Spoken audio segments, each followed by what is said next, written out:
Could such a man care? Nicolas Maduro now rules a land of chronic hunger, horrific crime, terrible fear, and mass exodus. How does he maintain his dictatorship? With a pact of steel between his ruling party, the military, the secret police, and on-site foreign allies, especially Cubans.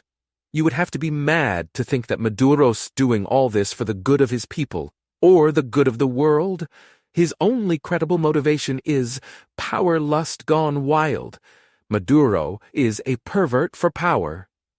He'll never admit this, of course. He still claims he's doing it all for the people and the higher good. Here's Maduro in an interview. Venezuela is a country with dignity. We are patriots, revolutionaries. We have an ideology, that of Simon Bolivar. Our movement came from the depths, from the Venezuelan people. We've been governing democratically for 20 years. Everything that we are, everything that we have because of the popular vote.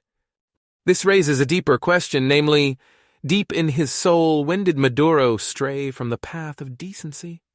For Maduro's former fans, it's tempting to sigh, power corrupts. Power turns a good man bad. He, like his mentor Chavez, started out as an idealist, yet ironically he ended up a tyrant. On reflection, however, this ironic account is absurd. Think about the nicest, sweetest person you personally know. Can you seriously imagine that this person, given power, would forge a brutal police state, destroy the economy, and cling to power with fire and blood? I can't. Indeed, think about the average person you know. You can probably imagine that this person would go along with great evil out of cowardice. Still, would the average person you know take the initiative to commit these horrors? That doesn't make sense to me. The lesson. Maduro was never an idealist. Indeed, he was never an average person. The average person in his shoes would have done far less evil and relinquished power long ago. What Maduro has done reveals what Maduro has always been. Insatiably hungry for power. So what? Well, while this is all clear in hindsight, Maduro used to have millions of fans all around the world. Millions of fans took his rhetoric at face value. Millions of fans thought he was a noble man, and these fans would have called me paranoid and unfair for calling their idol a power luster. The fans' error would have been understandable if Maduro were the first politician to start with idealistic rhetoric and end in savagery. In fact, however, history provides countless examples of this pattern, which means two things. First, while extreme power lusters are a small fraction of humanity, they are a large fraction of successful politicians. Second, regular human beings are awful at the detection of extreme power lusters.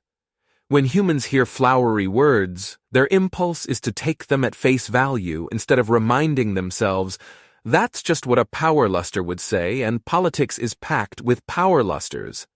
You could object, well, popular gullibility is for the best. If the man in the street assessed politicians realistically, political progress would be almost impossible. The tempting reply is, yes, but political disaster would be almost impossible too. This reply, however, gives gullibility too much credit. Imagine a world where people were ever mindful of politicians' proclivity for power lust. What would happen? Politicians would compete for popularity by promising and doing things that power lusters hate to do. Things like respecting individual freedom, welcoming dissent, defining crime narrowly, heeding international criticism, avoiding even the appearance of demagoguery, and yes, shrinking government and cutting regulation. And given the documented dangers of politicians' power lust, that is just what anyone who cares about human welfare should be hoping for. May 1st, 2019.